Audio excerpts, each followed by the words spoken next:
오늘은 철로역정 29번째 시간입니다. 여러분 교재로는 좀 앞 페이지겠지만 29번째 시간이고요.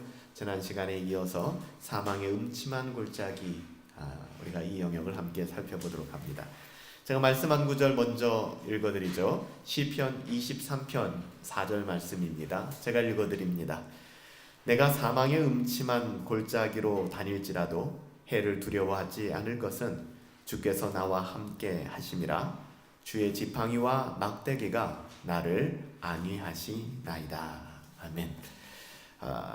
겸손의 골짜기를 지나서 이제는 크리스티나나 일행이 이제는 크리스찬이 그의 남편이 지난 1부에서 아블론을 만났던 바로 그곳에 도착하게 됩니다. 일부 우리가 철로역정을 살펴봤을 때 크리스찬은 여기서 굉장한 위기를 만났죠. 아블론이라는 그런 어떤 형상화된, 그러니까는 이게 관념적인 유혹이 아니었고요. 괴물이 나타난 겁니다. 형상적인 어떤 그런 아블론을 만나서 싸움을 벌이게 되는 장면들을 우리가 살펴보았습니다. 근데 우리가 2부에서 잘 봐야 될 것은 뭐냐면요, 이들이 망각의 초원을 지나서 좁은 통로가 나오는데 거기가 바로 크리스천과 아블론이 싸웠던 곳이에요. 굉장히 의미가 있어요. 어디를 지나냐 하면 망각의 초원입니다. forgetful, 망각한다. forget, 우리가 잊어버린다는 거잖아요. forgetful green, 그러니까 초장이 쫙 펼쳐져 있는데 그 초장에 들어가면 마법과 같이 망각해버리는 거예요. 여기서 번연이 의도했던 건 뭘까요? 하나님의 은혜를, 하나님의 사랑을, 하나님의 선하심을 망각하기 시작하는 겁니다.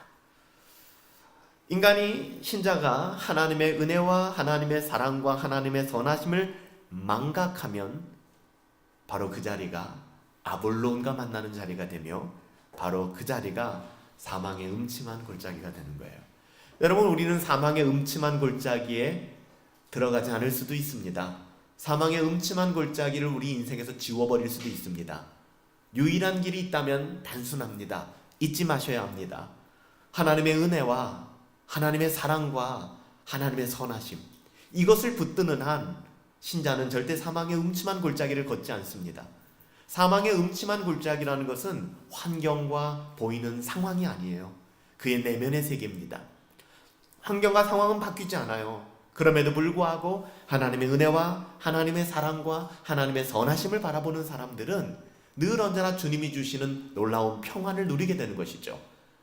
이것을 잊어버리는 그 순간, forgetful green, 망각의 초원을 지나면 우리가 만나게 되는 것은 아블론이요, 그리고 사망의 음침한 골짜기입니다. 번역은 이렇게 기록합니다.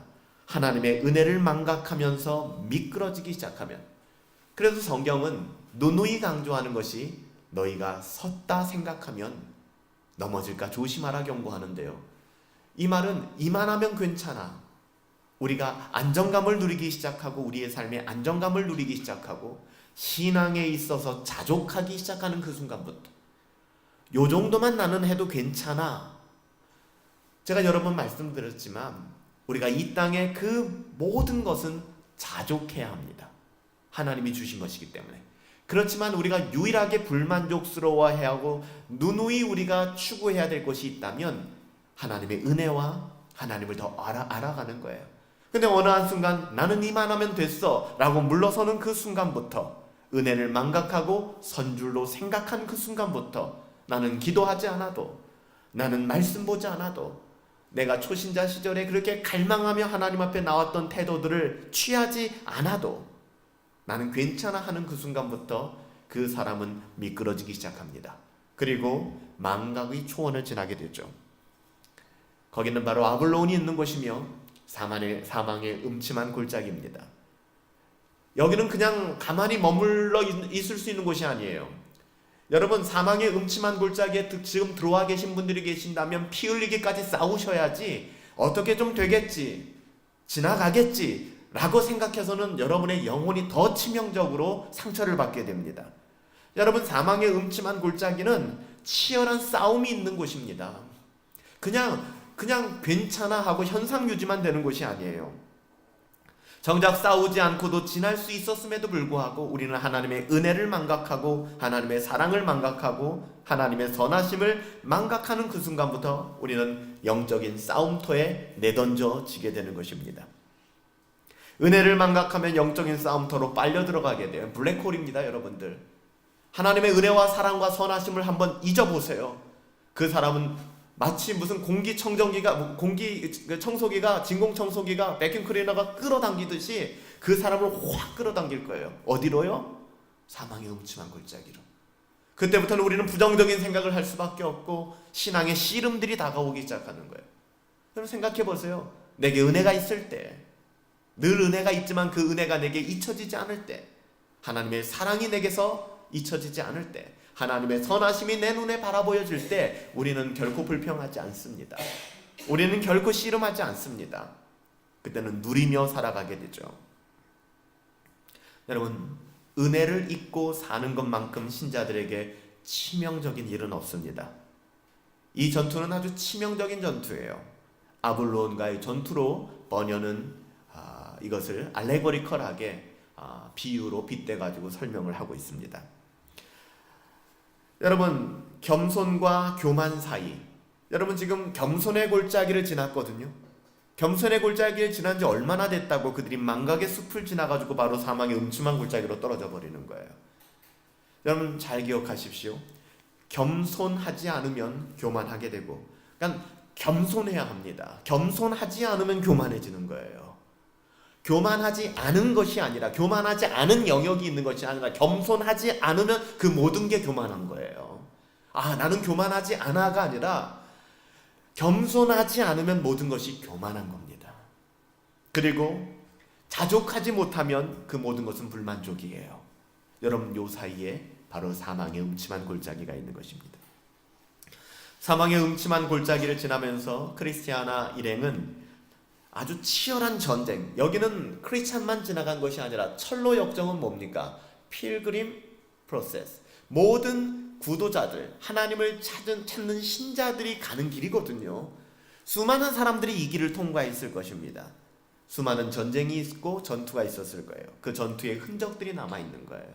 그리고 이제 기념비들도 남아 있습니다. 이곳에서 순례자들은 크리스천이 흘린 피와 아볼론의 창의 그 파편들, 다시 말하면 치열한 전투의 흔적들이죠. 여러분, 영적인 전쟁은요, 상처가 있어요. 그리고 아주 치열합니다. 제가 계속 말씀드리지만 우리가 배를 타고 항해를 하고 하나님의 안전한 포구를 향하여 가는 그런 여행 중에 있다고 친다면 우리는 유람선이 아니라고 말씀드렸잖아요. 언제 해적이 우리를 공격할지 모르고 언제 적군이 우리를 공격할지 모르는, 우리는 공중의 권세 잡은 자가 주장하는 세상 속에서 살아가기 때문에 우리는 전투함과 같은 거예요. 늘 언제나 일사천리하게, 가끔 이제 해군들 같은 그런 우리 연평해전도 있고 막 이랬기 때문에 그 해군들의 훈련하는 모습들 가끔 보지 않습니까? 그들이 일사천리로 다다다닥 자기 위치에 가가지고서 전투태세를 갖추지 않습니까? 바로 그거예요. 우리는 그렇게 겸비하며 살아가지 않는다 그러면 한순간이라도 우리가 교만해서 이만하면 됐지 하는 순간 우리는 아블론을 만나게 되는 것이고 아주 치명적인 어뢰를 맞게 되는 것이죠. 우리는 늘 언제나 그래서 철저하게 훈련을 해나가. 여러분 해군들이 훈련하는 거 맞죠? 배가 이제 뭐 침몰 정도는 아니어도 이제 함포를 맞거나 그러면 구멍이 뚫린단 말이에요. 그럼 해군들은 그 구멍을 막아요. 그 일상시에 그 구멍을 막는 훈련까지 하는 거예요. 배가 침수되지 않도록. 누군가는 그렇게 이야기할 수 있습니다. 이게 왜 필요한가? 지금 당장 전시 상황도 아닌데. 그렇지만 이런 훈련이 없이는, 여러분 이것이 경건의 훈련들입니다. 여러분 경건의 훈련을 무시하지 마세요. 하루하루의 여러분들의 아침 말씀 묵상과 하루하루 여러분의 암송과 하루하루 여러분의 기도가 여러분 쌓아지는 것입니다. 실력은 그렇게 드러나는 거예요. 여러분 경찰들이 매뉴얼대로 대응을 하지 않습니까? 경찰들이 이제 신입 경찰들이 되면 매뉴얼대로 그 매뉴얼을 다 경찰학교에서 이제 숙지해 가지고서 어떻게 보면 이제 파견이 된단 말이에요. 그리고 이제 경찰로서의 생활을 하게 되는데 이분들이 간증하는 게 뭡니까? 고백하는 게 위기 상황이 생기고 사람이 죽어나가면 매뉴얼 다 잊어버리는 거예요. 어떻게 대응해야 되는지를 모르게 돼버리는 거예요. 그래서 끊임없이 훈련하고 연습하는 거예요. 여러분, 우리는 위기를 만난다고요. 사망의 음침한 골짜기로 빨려 들어갈 때가 있단 말이에요. 그때 여러분들 우리는 실력을 쌓아야 되는 거예요. 제가 말씀드렸죠. 하나님께서 여러분들은 아무것도 안 하는데 그냥 끌고 가시는 것이 아니라 모든 건 하나님이 주관하시고 섭리하시지만, 그래서 뭐라고 해요? 성령이 말할 수 없는 탄식을 가지고 여러분들 도우신다고 했잖아요. 돕는다는 의도적인 표현을 쓰는 거예요. 그래서 여러분, 사망의 음침한 골짜기는 치열한 전쟁이 있는 곳입니다. 담대가 이렇게 이야기합니다. 담대가 앞장을 쓰면서 아볼로온은 싸움에 지자 다음 골짜기로 도망갔답니다. 그것은 사망의 음침한 골짜기라고 불리는데 우리도 앞으로 지금 그곳을 지나갈 겁니다. 이제 메인이 남은 거죠. 이것도 사망의 음침한 골짜기로 연결되는 곳인데 하이라이트는 아닌 거예요. 사망의 음침한 골짜기에 대한 묘사들이 기록되어 있습니다. 번연이 기록한 걸 제가 그대로 옮겨 적었는데요. 첫 번째, 겸손의 골짜기보다 더 길어요. 그리고 각종 악한 것들이 질비한 곳이 바로 이 사망의 음침한 골짜기입니다. 죽은 사람들의 신음소리 같은 것이 크게 들리는 것 같고요. 그리고 땅 밑에 빈 구덩이가 있는 것처럼 땅이 울렁거리고요. 안정감이 없는 것이죠. 그리고 이 사단으로 묘사되는 뱀의 소리 있지 않습니까? 기분 나쁜 소리, 휙휙거리는 소리요. 이런 소리들이 들리는 것 같기도 하고요. 그리고 발을 잘못 디디면 함정이 빠지는 곳. 그러니까 아이들이, 4명의 아이들이 같이 동행하고 있지 않습니까? 얼마나 무서웠겠습니까? 아이들이 다 부들부들 떨 정도로. 막내 야고보는 두려움 때문에 고통스러워하고 비틀대는 거예요. 여러분, 이런 경험 하신 적 있어요? 너무 무서워서 빨리 빠져나가고 싶은 거예요. 고통스러워하는 거예요. 그때 노련씨가 지어줬던 새알의 약을 먹고 원기를 회복했다. 아마 번연이 생각할 때 이 새알의 약이라고 하면 성부, 성자, 성령, 삼위일체 하나님과 복음의 은혜를 이야기하는 걸 거예요.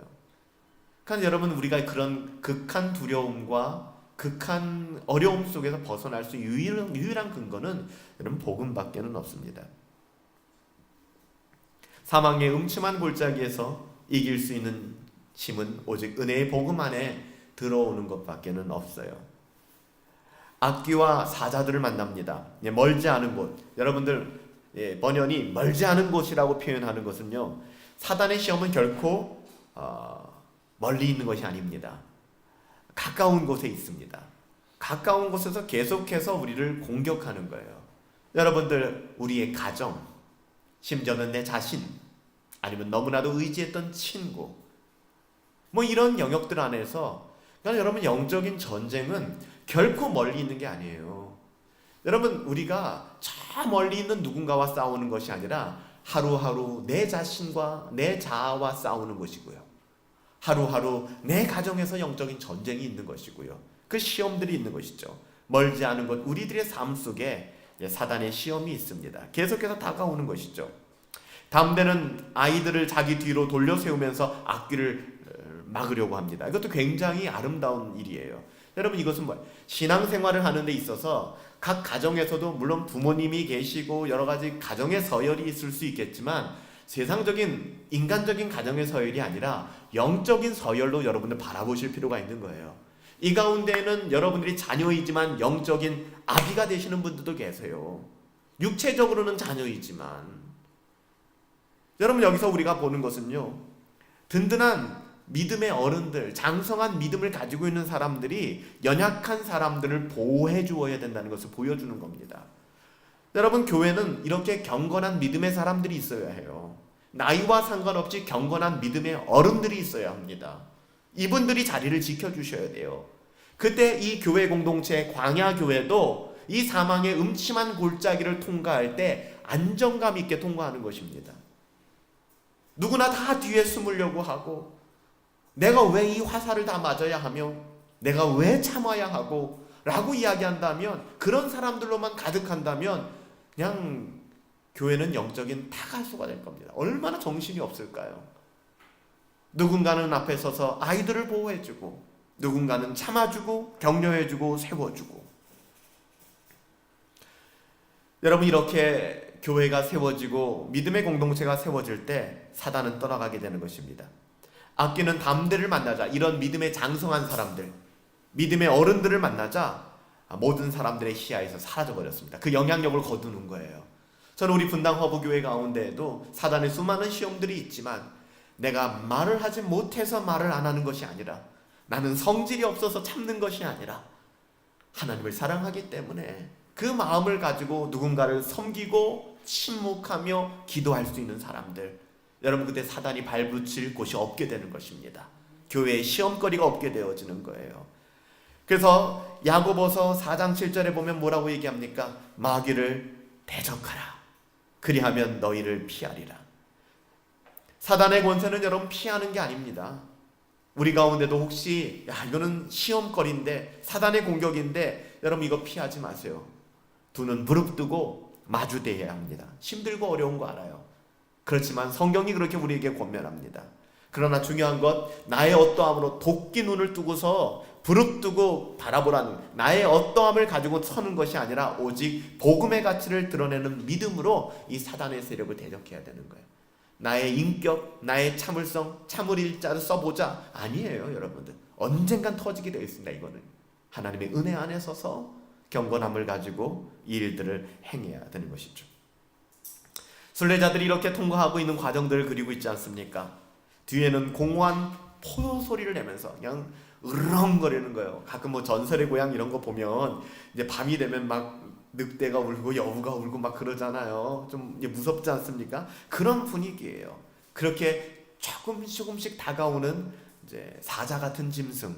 이것도 이제 번역은 베드로전서 5장의 말씀을 아마 생각해서 글을 썼던 것 같아요.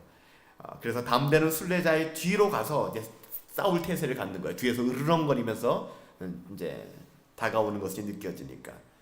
여러분들 어떻게 됐을까요? 이 담대라는 사람이 처음에는 이 아이들을 앞에서 지켜주지 않습니까? 그런 다음에 뒤에서 호요하는 소리가 나면서 이제 사자와 같은 그런 맹수와 같은 존재가 그들을 엄습하려고 다가오니까 이제 어떻게 합니까? 뒤로 돌아갑니다. 그래서 그들을 보호해 주죠. 담대가 이 순례자들 뒤로 돌아가자 사자가 나타나서 공격했을까요? 아니에요. 사자의 저항은 없었습니다. 그냥 통과하게 되는 거예요. 이 말씀을 통해서 우리에게 주는 말씀이 뭐냐면, 근신하라, 깨어있어라. 너희 대적 마귀가 우는 사자와 같이 두루다니며 삼킨 자를 찾나니 너희는 믿음을 굳건하게 하라. 그를 대적하라. 여러분 뭐라고 얘기합니까? Resist him. 그를 대적하라는 거예요. 사탄은 여러분 대적하셔야 합니다. 우리의 삶 속에 자꾸만 우리를 무너뜨리고 절망 가운데 우리를 이끌고 내 마음의 감정을 조장하고 나의 어떠함을 흔드는 그 악함을 여러분의 연약함이라고 끌어안지 마세요. 상처라고 끌어안지 마세요. 회개하시고 믿음으로 이것을 정복하셔야 합니다. 교회가 상처 타령을 하기 시작하면 교회는 무너져요. 교회는 상처가 아니라 회개해야 하는 것입니다. 회개라는 것은 우리를 정죄하는 것이 아니라 하나님께로 돌아가는 거예요. 여러분 그리스도께 돌아가십시오. 그리스도께서 받으신 모든 삶의 영역 그리스도와 연합되십시오. 그러면 우리의 삶에 있어서 우리는 그리스도를 닮아가게 될 것입니다. 그래서 적극적으로 그 부분에 대해서 대항하라. 2차 세계대전 때 레제스탕스라고 해서 프랑스 사람들이 이 나치 정부에 계속해서 저항하는 운동을 하지 않았습니까? 그 단어예요. 우리가 저항하라라고 얘기하는 거예요. 그리고 믿음 안에서 굳게 서 있어라. 왜 이렇게 베드로 사도가 이야기했을까요? 베드로전서 5장 9절에 가보면 이렇게 이야기하죠. 왜냐하면 우리 성경에는 이는 그렇게 얘기하지만 왜냐하면 세상에 있는 너희 형제들도 the family of believers, 다시 말하면 신자들의 가족 공동체예요. 여기서도 신앙 공동체를 family라고 얘기를 합니다. The family of the believers, 믿는 사람들, 신자들의 그 가족들 안에서도 이런 동일한 고난이 있기 때문이다. 그러니까 너희들이 경계하고 분별하여서 깨어 있어야 된다라고 이야기하는 것입니다. 이런 치열한 싸움을 하면서 사망의 음침한 골짜기를 지나갑니다. 길 아래가 전부 구덩이고 자욱한 안개와 어둠으로 지척을 분간할 수 없는 곳에 이르게 됩니다. 여러분 우리가 뭐 반지의 제왕이라든지 뭐 이런 영화를 보면 이런 장면들을 굉장히 잘 그려내잖아요. 어떤 한 지점에 이르게 됐는데 길 아래가 거의 전부 다가 뭐 지뢰밭 같은 거예요. 구덩이인 거예요. 그리고 어둠으로 지척을 분간할 수 없는 그것을 통과해야 되는 거예요. 여기를 어떻게 통과할 수 있을까? 그들은 한 발자국도, 마치 여러분들 그런 그 유리로 만든 그런 그 저기 뭡니까, 이게 절벽 같은데 유리로 길을 이렇게 만들어낸 데 있잖아요. 무서워서 걸을 수가 없잖아요. 그냥 그대로 멈추지 않습니까? 얼어버리지 않습니까? 너무 두려운 거예요. 그들은 서 있을 수밖에 없었고 원수들이 떠들면서 달려오는 소리를 들었어요. 극한 공포죠. 여러분 이쯤 돼서 한번 생각하셔야 돼요. 여기를 통과 안 하셔도 됩니다. 근데 여기를 통과하는 이유는 뭐라고요? 미끄러질 때예요. 교만해질 때입니다. 하나님의 은혜와 사랑과 선하심을 망각하는 그 순간, 망각의 숲, forgetful green, 여기를 통과하는 순간 우리는 바로 이 장면을 마주대하게 되는 거예요. 구덩이 안에는 불길이 막 솟아오르는 거예요. 연기가 가득합니다.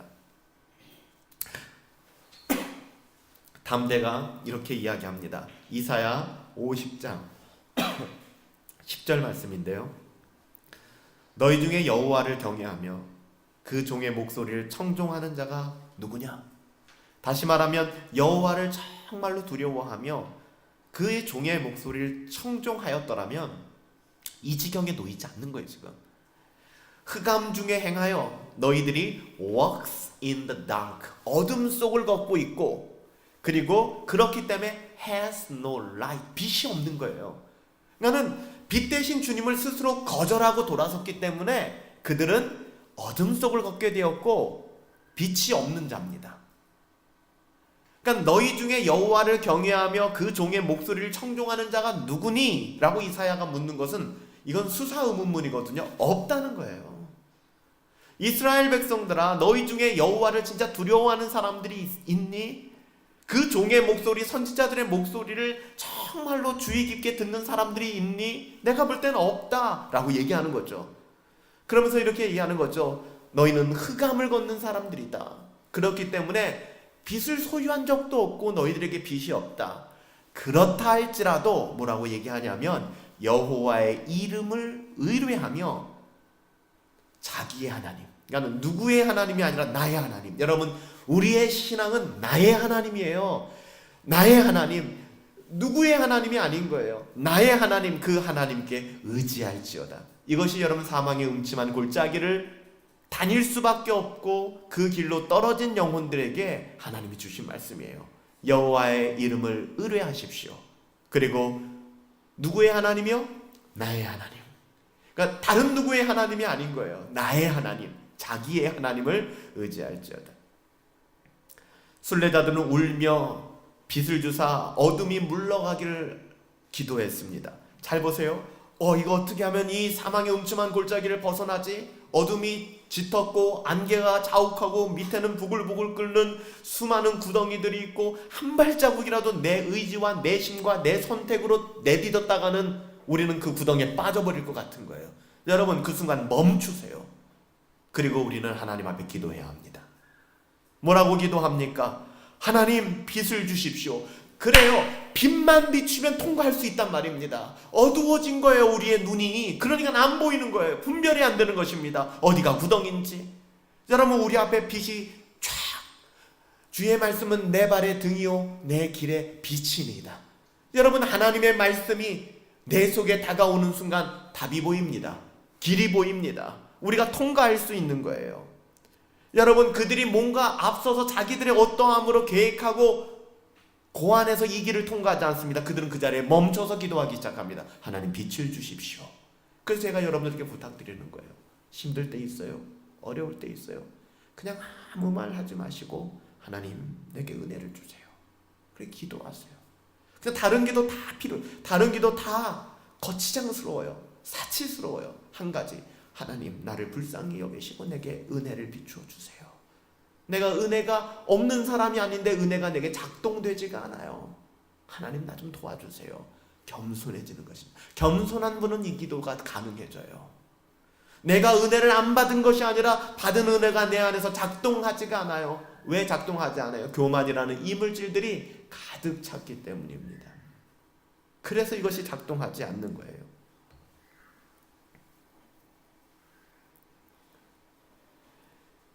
하나님께서 광명과 구원을 보내주셔서 그들의 앞길을 막는 장애물들이 한순간에 사라져버렸습니다. 그리고 그들의 발걸음을 막았던 구덩이들도 없어진 것을 보게 됩니다. 그렇다면요, 왜 하나님께서 신자들에게 이런 길을 주실까? 그 이유가 뭘까? 자비심이 이렇게 얘기합니다. 좁은 눈과 해석자의 집, 그리고 어두운 밤 우리가 묵었던 집에 있었던 즐거운 것들, 즉 정말 진짜 행복하구나 했던 것이 여기는 아무것도 없다는 거예요. 사망의 음침한 골짜기. 여러분, 신앙생활하면서 진짜 좋아 그랬던 적 있으시죠? 여러분, 하나님의 은혜와 사랑과 선하심을 망각하시고 여러분 사망의 음침한 골짜기로 들어가 보세요. 교회 오기도 싫습니다. 그냥 다 싫은 거예요. 그런 분들이 계신가요? 사망의 음침한 골짜기에 계신가? 그럼 여러분 기도를 회복하세요. 기도도 또 여전히 내가 살아서 나서는 기도가 아니라 하나님의 은혜를 구하세요. 이곳은 막연한 기대감으로 서 있으면 사단의 먹잇감이 되는 곳이에요. 여러분들 그렇게 서 계시면 안 돼요. 깨어 계셔야 합니다. 싸우셔야 합니다. 주의 은혜를 구하며 대적하고 하나님만 의지하셔야 되는 곳이 광야 40년이었듯 바로 사망의 음침한 골짜기. 여러분, 광야 40년은 뭘 보겠습니까? 광야를 보면 뭐가 있습니까? 광야에서는 볼 곳이 하늘밖에 없는 거예요. 하나님. 밤에는 불기둥 떼어주시고 낮에는 구름기둥 띄워주시고 아침에 만나 내려주시고. 광야라는 것은 하나님만 바라볼 수 있는 것이 광야 아닙니까? 우리 어떠함으로 살 수가 없는 것이잖아요. 사망의 음침한 골짜기 마찬가지입니다.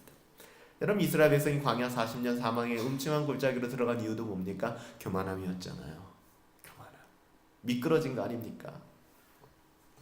둘째 사무엘이 이렇게 이야기합니다. 좀 듬직한 이야기를 해요. 하지만 여기 항상 사는 것이 아니고 지나쳐 가기만 하면 되니 얼마나 다행입니까? 라고 얘기하는 거예요. 여러분, 이 말에 공감이 되십니까? 여러분, 세상에 썩어질 어떠함이 그렇게 탐나세요? 세상에서 좀 잘 되고 싶으세요? 그 잘되기 원하는 것 때문에 늘 스트레스를 받고 늘 힘드세요? 여러분들, 둘째 사무엘이 이렇게 얘기하는 거예요. 이 지긋지긋한 세상, 이 사망의 음침한 골짜기 같은 곳, 이곳을 그냥 우리는 지나가는 순례자라는 사실이 얼마나 다행인지 모르겠습니다. 이 세상이 영원할 것이라고 생각하면, 이 세상이 진짜 영원할 것이라고 생각하면 하나님의 자녀들은 절망스러운 거예요. 여러분, 이 세상은 영원할 수도 없을 뿐만 아니라 영원하고 싶지도 않지 않습니까? 빨리 주님 만나고 싶지 않아요? 이 모든 씨름들 다 벗어버리고 우리가 주님의 그 영화로운 그 영광스러운 곳에 가고 싶지 않겠습니까? 지금 사무엘이 그 얘기하는 거예요. 얼마나 다행입니까? 우리가 평생 이곳에 머물러야 한다면 너무너무 힘들었을 텐데 이곳은 지나가는 길이군요. 제가 생각하기에 우리가 이 길을 지나가야만 우리를 위해 예비된 집으로 갈 수 있다고 하신 한 가지 이유는 이렇게 얘기하는 거예요. 그 집이 얼마나 살기 좋은가 더욱 절실히 깨닫게. 그래서 천국에 대해서 막 얘기하시는 분이 계신데요. 하나님의 나라는 완전한 것이에요. 그래서 표현할 수 있는 게 없으니까 눈물도 없고 아픈 것도 없고 죽는 것도 없고 곡하는 것도 없고 심지어는 밤도 없고 어두움도 없고 그렇게 이야기를 하지 않습니까? 마지막에 이 길을 통과하는데 이제 끔찍한 장면을 보게 됩니다. 이제 제가 써놓은 데는 영어로 그 이름을 써놨는데 그 히드라는 거죠. 히드라는 것은 경고나 충고에 귀를 기울이는 것을 히드라고 얘기를 합니다. 영어로 히드. 그래서 그 시드러스 하면은 이게 그 세밀한 주의를 기울이지 않는 것을 시드러스라고 얘기하고요. 옆에 take heed 하면은 주의를 잡는 거니까 집중하는 겁니다. 여기 보면은요. 그래서 이제 주의와 부주의로 이렇게 써놨는데 함정 사이를 지날 때 보니까 왼편으로 한 사람이 아주 갈기갈기 살이 찢긴 채 던져져 있는 것을 보고 아주 끔찍한 모습을 보게 되는 것이죠. 그의 이름을 뭐라고 기록하고 있습니까? 시드러스라고 기록하는 거예요. 부주의라는 거예요. 부주의라는 것은 내가 조심성이 없네 그게 아니라 듣지 않는 거예요. 누가 말해도 듣지 않는 거예요. 그냥 내가 옳아요. 그렇게 결정하고 가는 사람들입니다. 그는 오래전에 take heed라고 하는 이 주의라는 사람과 함께 길을 걸었던 순례자들의 길을 가볍게 생각해서 안내자도 없이, 다시 말하면 일부의 무지와 똑같이 신앙생활은 나 하기 나름이야, 내가 정한 기준 안에서 난 신앙생활 할 거야, 요만큼만 할 거야, 더 이상 건들지 마, 이렇게 신앙생활을 했던 사람들의 전형을 보여주는 거예요. heedless, 주의력이 없는 것입니다. 안내자가 없다는 건 뭐예요? 하나님의 말씀이 기준이 되지 않고 자신의 어떠한 기준이 되어서 신앙생활을 하시는 분들이에요. 이런 분들을 대표해서 이런 끔찍한 변을 당한 하나님의 심판을 받는 모습을 그려내는 것입니다. 순례의 길, 그리스도인으로서 믿음으로 살아가는 길은 과연 가볍게 걸어갈 수 있는 길일까? 여러분 어떻게 생각하세요? 신앙생활이라는 것이 유유자적 그렇게 가볍게 걸을 수 있는 가벼운 소풍놀이가 아니라는 것을 번연은 지금 계속해서 1부와 2부를 통해서 우리에게 보여주는 거 아닙니까? 잠시 쉬다가 졸다가 잊고 까먹고 또 순간 거짓에 속고 흔들리고 넘어지고, 이 우리들의 삶 아닙니까? 여러분, 성경은 우리의 삶이 결코 쉽고 편하고 넓은 길이라고 이야기하지 않습니다. 주님께서도 그래서 항상 깨어 있어라, 너희가 한시도 깨어 기도할 수 없더냐라고 거듭거듭 말씀하셨고, 사도들도 그렇게 권면했던 것입니다. 이제 마지막으로 이 철퇴, 우리가 철퇴를 가한다라고 하지 않습니까? 이 영어로는 제가 철퇴라고 써놓긴 했지만 murder이라는 단어를 사용하는데, murder는 뭐냐면 사람을 공격해가지고서 살을 갈기갈기 찢어놓는 것을 murder이라고 얘기를 합니다. 그래서 우리가 이 철퇴 있지 않습니까? 옛날 궁예 부하들이 가지고 다녔던 이 철퇴, 쇠를 돌리는 거, 이거 맞으면은 아주 그냥 산산이 사람이 부서지잖아요. 그래서 이제 철퇴라고 이제 번역을 한 것 같은데, murder이라는 사람을 공격해서 살을 찢는 어떤 상처를 입히는 이런 것이죠. 근데 길의 거의 끝에 이르러서 길가에 있는 굴을 봤거든요. 동굴을 보았는데 거기에 철퇴란 murder이라고 하는 사람을 갈기갈기 찢어 죽이는 거인 하나가 나왔습니다. 이 거인은 어떤 역할을 하냐면요, 거의 억지 궤변을 늘어놓아서 순례자들을 현혹시키는 거예요. 미혹시키는 겁니다. 순례자들이 그를 보고 생긴 것만 봐도 무서우니까 벌벌벌 떨기 시작합니다. 그는 뭐라고 얘기하냐면요, 담대가 자기 나라 사람들을 납치하여 이상한 나라로 데려가는 도둑질을 하고 있다고 비난을 합니다. 이건 뭘까요? 올바른 신앙을 가지고 바른 길로 인도하는 하나님의 사람들, 또 하나님의 역사를 가지고 자꾸 왜곡시키는 거예요. 변질시키는 겁니다. 이때 담대가 정확하게 커밍아웃합니다. 나의 정체를 밝힙니다. 뭐라고 얘기하냐면, 나는 하늘에 계신 하나님의 종으로 죄인들을 설득해 회개시키는 것, 즉 회개, 하나님께로 돌아오게 하는 것이 나의 임무다. 나는 온 힘을 다해 남녀노소 모든 사람들을 어두움에서 빛으로, 사단의 세력에서 하나님께로 이끌라는 그런 명령을 받은 것이다. 만약 이로 인해서 네가 시비를 건다면 얼마든지 오너라, 내가 겨루어 주겠다, 내가 진리 안에서 너와 싸우겠다 라고 이야기를 하는 것이죠. 궁극적으로 번연은 이 담대의 역할을, 누구의 역할을 담대로 표현했다 그랬죠? 성령 하나님의 역할을 담대라는 사람을 통해서 지금 드러내고 있는 것입니다.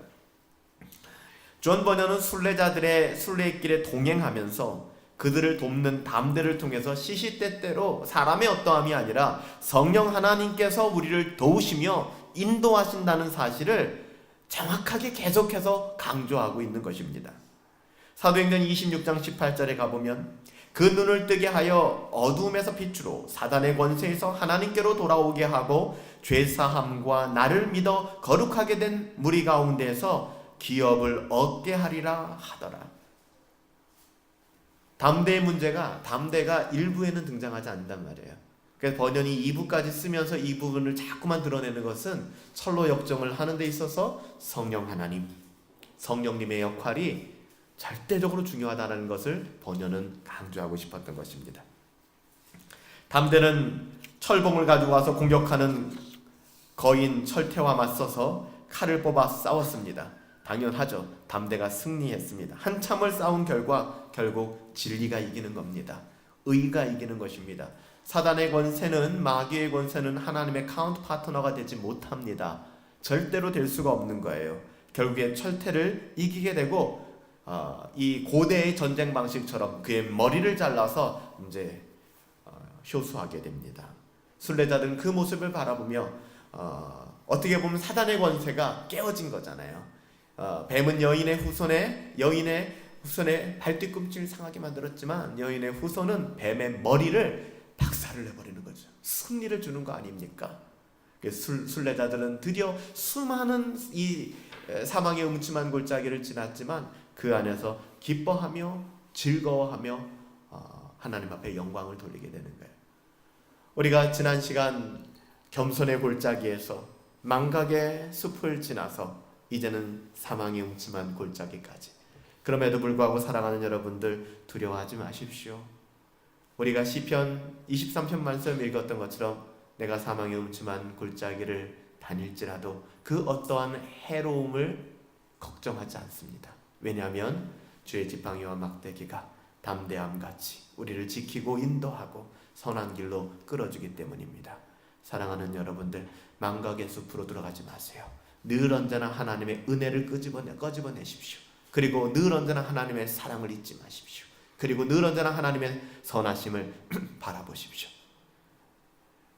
그러지 못하여 우리가 사망의 음침한 골짜기로 떨어졌다 그러면 여러분 회개하십시오. 그리고 하나님의 은혜를 구하십시오. 우리의 힘으로 걸음을 내디디려고 하지 마세요. 그렇게 되면 우리는 그 웅덩이에 빠져버리게 될 것입니다. 마치 히드러스처럼, 부주의처럼. 그래서 여러분 주의하셔야 합니다. 늘 언제나 하나님 말씀 붙잡고 우리 믿음의 길 녹록지 않지만 믿음의 주요 온전케 하시는 예수님 바라보시며 우리에게 주어진 삶 잘 걸어갈 수 있는 저와 여러분들 되시기를 예수님의 이름으로 축복합니다.